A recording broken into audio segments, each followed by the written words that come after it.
4 मई 2026 को इलेक्शन हारने के बाद बंगाल का ममता बनर्जी में बहुत सारे बदलाव आए हैं। अब वो बदलाव उनके अंदर तो नहीं आए हैं, पर हाँ उनकी पार्टी में ज़रूर आ गए। पूरी की पूरी पार्टी उनकी टूट चुकी है। देखा जाए तो पहले एमएलए जो 80 विधायक उनकी जीत के आए थे, उनमें से लगभग 60 विधायकों ने उनका साथ छोड़ दिया और एक फैक्शन बना लिया, एक अलग स्प्लिट टीएमसी को कर दिया। फिर मेंबर ऑफ पार्लियामेंट लोकसभा में उनके 28 सांसद हैं, उसमें से करीब 21 या 22 जैसे मीडिया रिपोर्ट्स आ रही है, 21 या 22 सांसद जा चुके।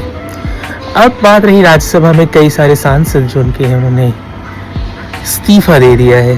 फेयर इनफ, ममता बनर्जी की पार्टी और उनके बहुत ही करीबी लोगों में से Kalyan Banerjee, senior advocate supreme court, उन्होंने कल जो बयान या स्टेटमेंट दिया, उससे ये पूरी तरीके से पता चल रहा है कि टीएमसी ममता बनर्जी के कंट्रोल में थी ही नहीं।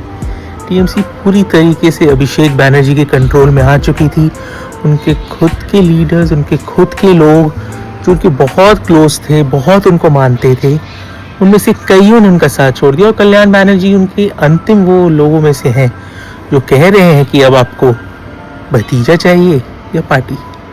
शायद ये ब्लड किन रिलेशन का जो मोह इंडिया में राजनीति में है, वो पार्टियों को तोड़ देता है और पूरी तरीके से बर्बाद कर देता है। शिवसेना के साथ वही हुआ, एनसीपी के साथ वही हुआ।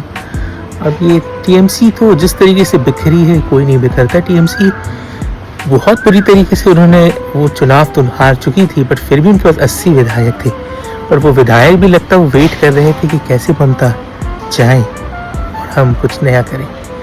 दुखद बात ये पार्टी के लिए तो नहीं है, लोगों के लिए तो खुशी और उल्लास का समय है, क्योंकि टीएमसी का गुंडा राज जो बंगाल में था वो इतना भयावह था, इतना डरावना था।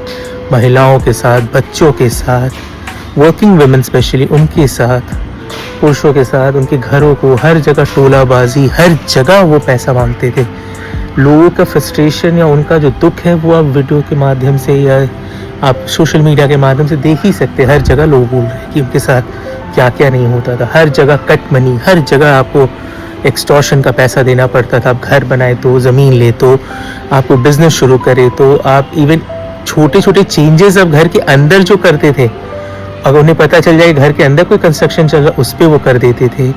म्युनिसिपल कॉरपोरेशन में भर भर के फ्रॉड हो रहे थे। करप्शन का कोई अंत नहीं था। किसी भी गवर्नमेंट प्रॉपर्टी को कोई भी टीएमसी वाला यूज़ कर ले रहा था। पार्क, पब्लिक पार्क, बच्चों के पार्क्स को वो ऑफिसेज बना ले रहे थे। गुंडागर्दी, हर एक गली में टीएमसी का एक छोटा सा दफ्तर था जो नाम का दफ्तर था, से वहाँ गुंडागर्दी चलती थी। अब रही बात ममता बनर्जी का आगे क्या होगा। ममता बनर्जी ज़मीन से जुड़ी हुई नेता तो है, क्योंकि उन्होंने सीपीआई और सीपीआईएम का इतना पुराना 34 साल का साम्राज्य और बहुत संघर्षपूर्ण तरीके से उन्हें हटाने में उनका बहुत संघर्षपूर्ण तरीके से उन्होंने हटाया था। अगर आप देखा जाए तो क्या बंगाल की जनता ममता को पसंद नहीं करती थी? बहुत ज़्यादा करती थी। सीपीआई की जो काला युग तो हम कहते हैं, वैसे लाल युग ही कहेंगे, उसमें जिस तरीके से ऑपोजिशन को दबाया जाता था, धीरे धीरे टीएमसी सीपीआई ही बन चुकी थी। लेफ्ट पार्टी जैसे ही वो एक्ट करती थी।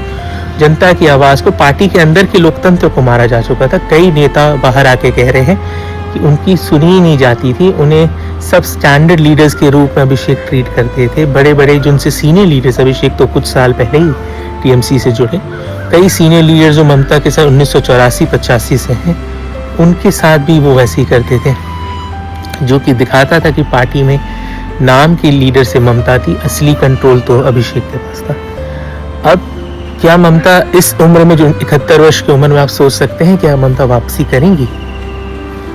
क्या वापसी करेंगी? उन्होंने कांग्रेस के पास जाकर एक राज्यसभा सीट तो बंगाल से मिलने से रहेगी। बंगाल में अब टीएमसी का कुछ नहीं बचा, तो ममता को कांग्रेस कहीं से अपनी राज्यसभा सीट दे सकती है। केरल और हिमाचल या कहीं जो अभी आगे इलेक्शंस होंगे, इस बार राज्यसभा इलेक्शन में तो मिलने से रहा, और वो उन्हें उपाध्यक्ष का पद दे सकती है। ऐसे ममता है इतनी, उनकी जो एस्पिरेशंस है वो तो उपाध्यक्ष के पद पे नहीं, उन्हें चाहेंगे कि कांग्रेस का अध्यक्ष पद मिले, क्योंकि मल्लिकार्जुन खड़गे के रहते मिलने से रहा।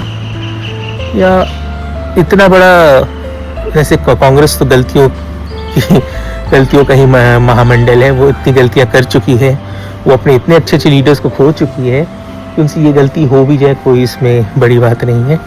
या फिर वो टीएमसी के बचे हुए फैक्शन से वापस अपनी पार्टी को खड़ा करना चाहेंगी, ये मुझे अब थोड़ा मुश्किल लग रहा है, क्योंकि बचे कुछ जितने भी उनके जो केडर के लोग बचे हैं, वो अब भले फैक्शन जो हो कि जो मेजर टीएमसी जो एमएलए एमपी उनके साथ भले चल जाए, पर ममता के साथ आना मुश्किल है।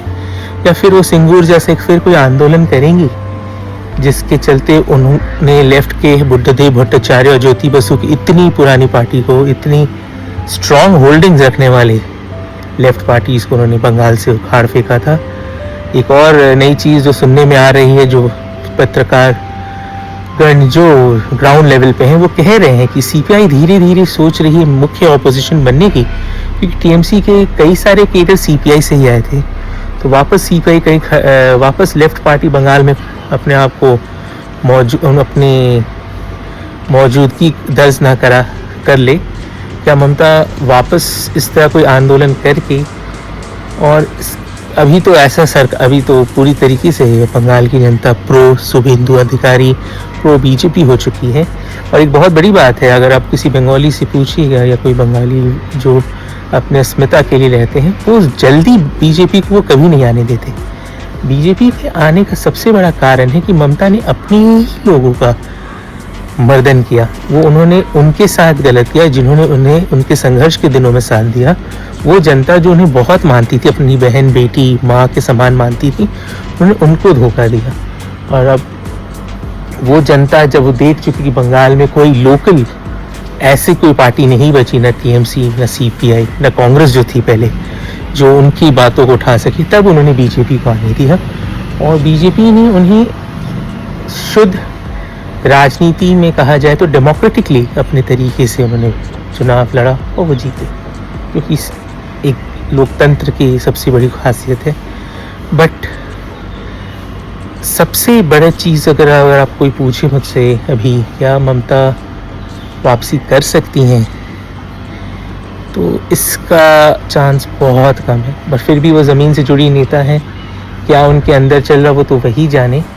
या मुझे तो अभी भी कभी शक होता है, ये जो फैक्शनिज्म हुआ है, जो ये पार्टी में टूट पड़ी है, ये पूर्णतः कहीं उनकी ही तो कोई सोची समझी साजिश या प्लानिंग तो नहीं है कि वो ऐसा करके जनता के बीच टीएमसी को बचाने का प्रयास कर रही हैं।